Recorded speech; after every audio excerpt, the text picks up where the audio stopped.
대통령의 글쓰기 강원국 지음 출판사 메디치.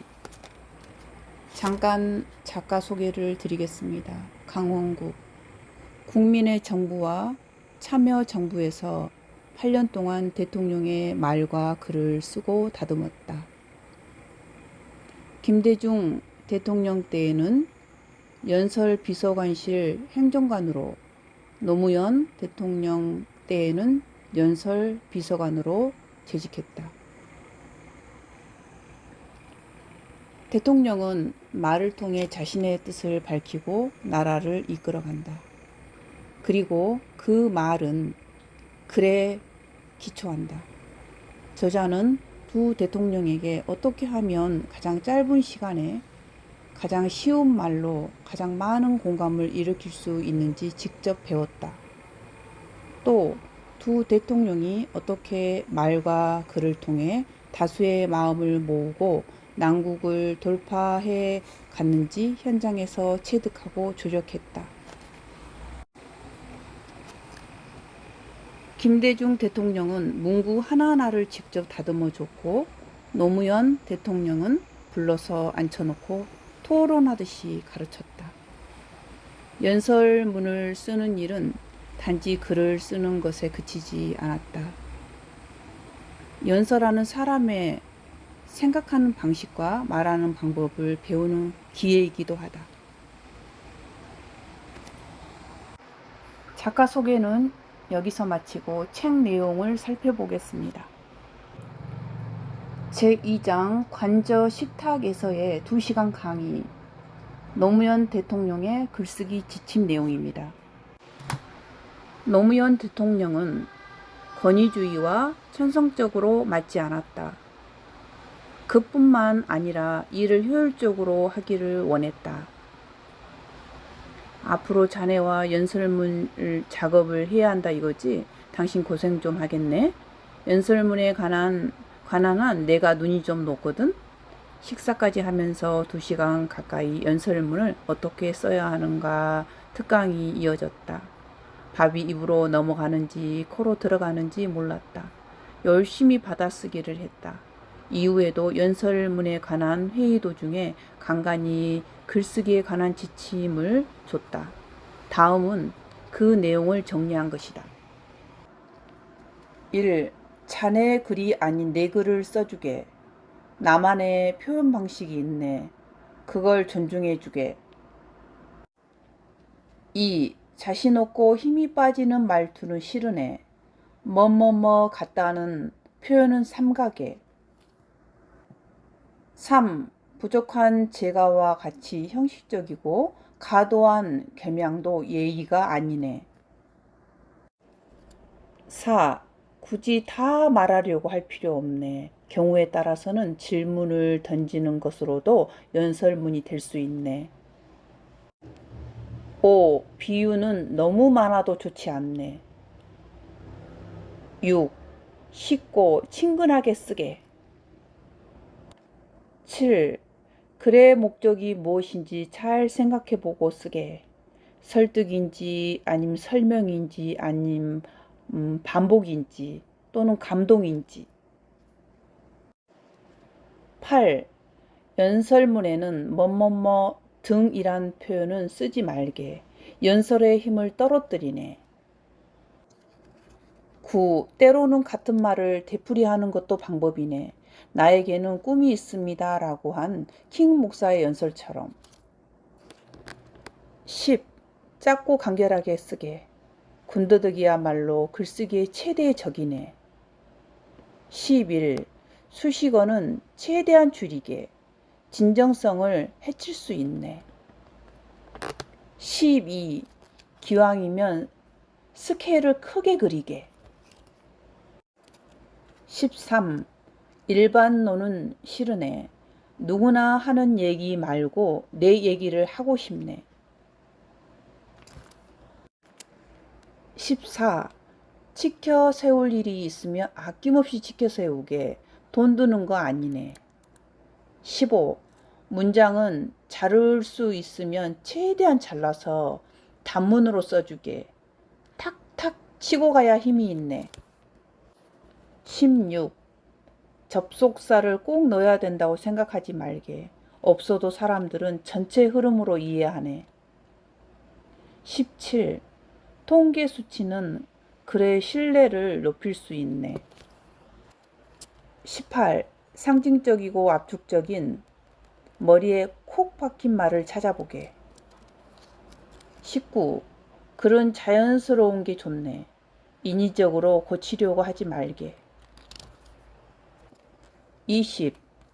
중언부언하는 것은 절대 용납 못하네. 21. 반복은 좋지만 중복은 안 되네. 22. 책임질 수 없는 말은 넣지 말게. 23. 중요한 것을 앞에 배치하게. 사람들은 뒤를 잘 안 보네. 단락 맨 앞에 명제를 던지고 뒤에 설명하는 식으로 서술하는 것을 좋아하네. 24. 사례는 많이 들어도 상관없네. 25. 한 문장 안에서는 한 가지 사실만을 언급해주게. 헷갈리네. 26. 나열을 하는 것도 방법이네. 북핵 문제, 아니면 이라크 파병, 또는 대선 자금 수사 등 나열만으로도 당시 상황의 어려움을 전달할 수 있지 않나?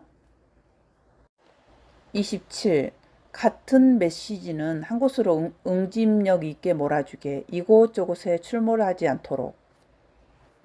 28. 평소에 사용하는 말을 쓰는 것이 좋네. 영토보다는 예를 들면 땅, 식사보다는 밥, 치아보다는 칭찬이 낫지 않을까? 29. 글은 논리가 기본이네. 멋있는 글을 쓰려다가 논리가 틀어지면 아무것도 안 되네. 30. 이전에 한 말들과 일관성을 유지해야 하네. 31. 여러 가지로 해석될 수 있는 표현은 쓰지 말게. 모호한 것은 때로 도움이 되기도 하지만 지금 이 시대가 가는 방향과 맞지 않네. 32. 단 한 줄로 표현할 수 있는 주제가 생각나지 않으면 그 글은 써서는 안 되는 글이네. 위 32가지 내용은 노무현 대통령의 글쓰기 지침 내용이었습니다. 이어서 작가는 대통령은 생각나는 대로 얘기했지만 이 이야기 속에 글쓰기에 모든 답이 들어있다 라고 이야기합니다. 대통령의 글쓰기 이야기 셋 13번 말과 글은 시작이 절반 첫머리 시작 방법 16가지에 대해서 알아보겠습니다. 말과 글의 성패는 첫마디, 첫 문장에서 판가름 난다. 거꾸로 얘기하면 출발해서 실패하면 독자와 청중은 떠난다. 그런 점에서 글의 시작은 유혹이어야 한다. 치명적인 유혹이면 더욱 좋다. 그러나 쉽지 않다. 시작은 누구에게나 어렵다. 글이 밥이 되는 전업 작가에게도 그렇고 말로 먹고 사는 정치인에게도 그렇다. 왜 그럴까? 긴장하기 때문이다. 긴장하는 이유는 둘 중에 하나다. 첫째는 눈이 높은 것이다. 그러다 보니 글쓰기가 아닌 글짓기를 하려고 한다. 글짓기는 농사짓기와 같이 새로운 것을 만들어내는 것이다. 당연히 힘들 수밖에 없다. 욕심을 버리자. 나중에 고친다는 생각으로 일단 쓰고 보자. 시작하는 용기가 글쓰기의 첫걸음이다. 다른 하나는 남의 눈을 의식하기 때문이다. 스스로 검열한다. 이렇게 쓰면 남들이 저렇게 생각하지 않을까? 그럴 사람 없다. 설사 있더라도 나중 일이다. 머릿속에 빨간펜 선생님을 지우자. 노무현 대통령은 늘 의례적인 시작을 피하려고 했다. 누구나 예상할 수 있는 시작을 좋아하지 않았다. 그에 반해 김대중 대통령은 격식을 갖춘 출발을 선택했다. 어느 쪽을 택하건 글 쓰고 말하는 사람의 자유다. 그러나 그 자유는 시작이 준비된 사람에게만 허용된다. 소감에 대해서 기쁘다든가 영광스럽다든가 반갑다든가 이런 말로 그 자리에 참석한 소회를 밝히는 것이다. 이것은 두 대통령 모두 자주 썼던 서두였다. 하지만 자신을 과도하게 낮추는 것은 별로 바람직하지 않다. 특히 대통령은 영광스럽다는 등의 표현은 쓰지 않는다. 개인적인 인연이나 에피소드에 대해서 노무현 대통령이 간혹 썼던 방식이다. 2003년 10월 서울 YMCA 창립 100주년 기념식에서 대통령의 서두 연설이다. 저는 기독교인은 아니지만 YMCA 회원입니다. 그리고 목사님, 기독교인들과 함께 기도할 때에는 항상 진심으로 기도합니다. 라고 연설하셨습니다. 행사 장소에 대한 의미 부여에 대해서 행사 장소에 특별한 의미가 있는 경우 이에 대한 소감을 밝힌다. 2005년 12월 국립아시아문화전당 착공식에서 노무현 대통령은 이런 축사를 남겼다. 문화전당이 들어서게 될 이곳 금남로는 민주주의 역사에서 영원히 지워지지 않을 자랑스러운 역사의 현장입니다. 겸양에 대해서 자기가 말해야 할 순서에 앞서 자신을 소개하는 경우가 있다. 이런 경우에는 소개말을 받아서 얘기를 시작하는 것이 순발력이 있어 보이고 자연스럽기도 하다. 관계자에 대한 감사 표시에 대해서 김대중 대통령은 칭찬에 인색하지 않았다. 아낌없이 칭찬했다. 누군가를 언급하는 것, 즉 거명하는 것만으로도 대통령의 말과 글에서는 엄청난 칭찬이다. 의표를 찌르는 시작에 대해서 뜬금없이 들어가는 것도 방법이다. 일종의 충격요법이다. 귀를 번쩍 뜨이게 하는 강렬한 첫마디는 분위기를 압도할 수 있다. 질문으로 시작에 대해서 긴장감을 높이고 말하는 사람의 부담을 청중에게 전가하는 방식이다. 청중을 자기의 연설이나 글 안에 끌어들이는 방법이기도 하다. 최근 사건 및 뉴스 언급에 대해서 최근에 있었던 일에 관해 언급한다. 이것은 널리 쓰이는 방식이다. 2005년 4월 나라와 민족을 위한 기원법회에서 노 대통령은 먼저 산불로 인해 낙산사가 크게 훼손된 것을 안타깝게 생각합니다. 라고 시작했다. 통계 자료 제시에 대해서 자신이 얘기하고자 하는 내용과 관련된 통계 수치를 나열하고 이 수치가 의미하는 바가 무엇인지 말하는 것으로 출발한다. 인간적으로 솔직하게 시작에 대해서 다소 서툴더라도 계산되지 않은 솔직함과 멋쩍은 표정으로 시작하는 것이 치장된 수사와 형식적인 말보다 훨씬 반응은 좋다. 이런 자리 처음입니다. 어디 가서 말을 잘 못합니다. 많이 떨립니다. 이렇게 첫마디를 하고 나면 마음이 편안하다. 그 다음 말이 훨씬 수월해진다. 듣는 사람들도 말하는 사람의 편이 된다. 하고자 하는 말의 요점에 대해서 자신이 하고자 하는 말의 요지를 얘기하고 시작하는 것이다. 혹은 결론부터 얘기한다고 하면서 단도직입적으로 하고자 하는 말의 요점을 얘기한다. 친절하고 안정감 있는 방법이다. 특별한 연출도 필요 없다. 내가 오늘 하고자 하는 얘기는 바로 이런 것입니다. 라고 담담하게 하면 된다. 유익 강조에 대해서 내 글을 다 읽었을 때 내 말을 끝까지 들었을 때 어떤 유익이 있을 것인지를 서두에서 알려주는 것이다. 글쓰기에 관한 오늘 네 강연을 다 듣고 나면 적어도 글을 쓰는 것이 두렵지는 않을 것입니다. 이렇게 강연을 들으면 자기에게 도움이 될 것이라는 기대감과 호기심이 집중도를 높인다. 정의에 대해서 명제 형태로 자신이 글 속에서 주장하고자 하는 내용을 한마디로 정의하고 시작하는 것이다.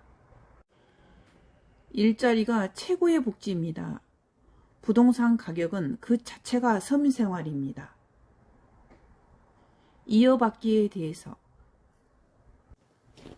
연설의 경우 앞서 발표하신 혁신 사례 하나하나가 모두 귀하고 값진 성과들입니다와 같이 앞 프로그램을 적절히 반영해서 자연스럽게 시작한다.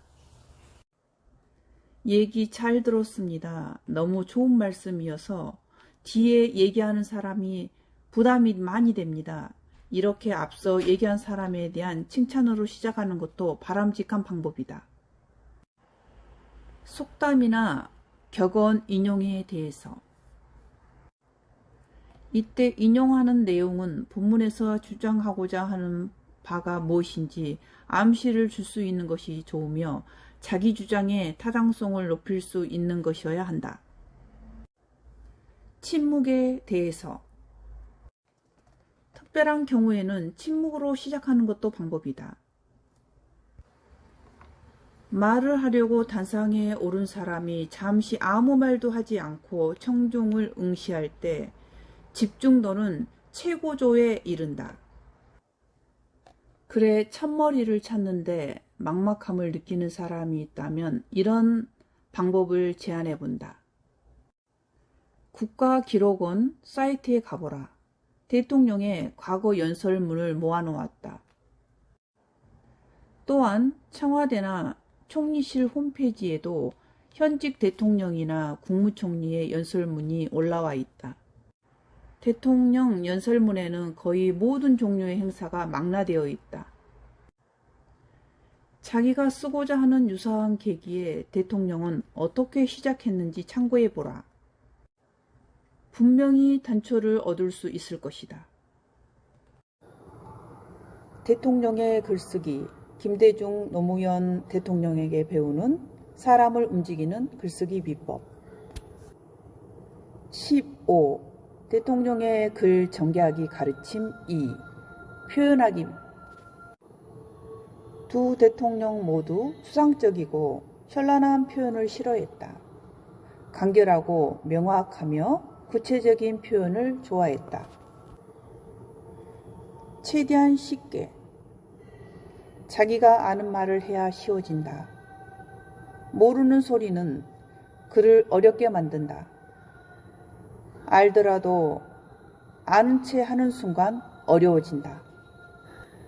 특히 전문 용어는 아예 쓰지 않거나 쉽게 풀어서 써야 한다.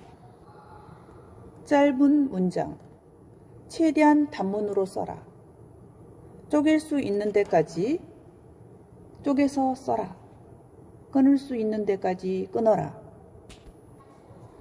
단순화, 복잡한 것보다 단순한 게 낫다. 잘 아는 내용일수록 단순해지고 모를수록 복잡해진다. 김대중 대통령은 어려운 내용을 단순화하여 듣는 사람의 머릿속에 쏙 들어오게 만드는 데 기재였다. 명료, 요점을 명확히 한다. 여러 가지로 해석될 수 있는 표현을 삼간다. 그래야 확실한 의미 전달이 가능하다. 평범, 거창한 것, 특이한 것보다 담백하고 평범한 것이 좋다. 평범이 비범이고 진리는 소박하다. 예를 들어 독도는 우리 땅입니다. 노무현 대통령. 세계에서 컴퓨터를 가장 잘 쓰는 나라를 만들겠습니다. 김대중 대통령. 압축. 압축할 수 있는 것은 최대한 압축한다. 상징적이고 함축적인 언어를 찾고 메시지를 표화해서 기억에 남도록 한다. 예를 들어 문화는 미래입니다. 자연스러움. 글은 글이되 말 같은 글. 친한 버에게 얘기하듯이 자연스러운 글이 좋은 글이다. 요즘 같은 영상 시대에는 더욱 그렇다. 중복. 특별한 수사적 효과를 도모하려는 반복은 괜찮지만 중복은 글을 지루하고 늘어지게 한다. 한 단락 안에서 같은 단어가 또 나오지 않도록 한다. 상징. 잘만 사용하면 귀에 쏙 들어오고 오래 기억되는 효과가 있다. 생략. 생략해도 좋은 말은 가감히 생략한다. 두 마디로 할 것을 한 마디로 나타낼 수 있으면 그만큼 효율적이다. 크게 그려라. 대상이나 주제에 한정하지 말고 보다 큰 시야에서 보고 전체를 아우르는 메시지로 확장한다.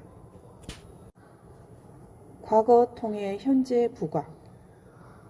과거와 비교하여 현재의 의미를 두드러지게 한다. 최빈국이었던 우리나라가 세계 10위권의 경제 규모로 성장했습니다. 노무현 대통령. 친근감 표시, 글이나 말이나 칭찬, 지켜세움, 공통점 강조는 많을수록 좋다. 대신 진심을 담아야 한다. 허례허식이나 빈정거림으로 들리면 큰일이다. 몽골 사람과 한국 사람은 모두 몽골 반점을 가지고 태어납니다. 몽골 어린이들이 즐겨하는 제기차기, 공기놀이, 실뜨기는 우리 한국 어린이들의 전통놀이이기도 합니다. 1999년 5월 김대중 대통령 몽골 국회 연설. 주의 집중, 관심과 집중도를 높일 만한 내용을 적절히 배치한다. 개인적인 인연이나 에피소드가 있으면 소개한다. 질문을 던지는 것도 주의를 집중시키는데 큰 도움이 된다. 여러분의 눈은 지금 어디를 바라보고 있습니까? 지금 세계의 시선은 동북아시아로 향하고 있습니다. 노무현 대통령. 눈에 그려지게 손에 잡히게. 노 대통령은 중풍 환자에 대한 요양복지 혜택이나 독립투사의 후손들의 어려운 생활을 설명할 때 생생하게 묘사해 줄 것을 주문했다. 인용. 유명 인사의 말 또는 역사적인 사실은 호기심을 자극한다. 속담, 명언. 외교 연설문에는 상대국의 속담이나 명언을 소개하는 것이 효과적이다. 그렇지만 하나의 글에서 한 차례 이상 사용하지 않는 게 좋다. 인상 깊은 문구. 두 대통령 모두 인상 깊게 내리에 박히는 표현을 잘 찾아냈다. 글쓰기에서는 흔히 4가지 표현 방식이 있다. 무언가를 알리고 싶으면 설명적인 글, 주장하고 싶으면 논증적인 글, 느낀 것을 드러내고 싶으면 묘사적인 글, 사건에 대해서 이야기하고 싶으면 서사적인 글을 써야 한다는 것이다.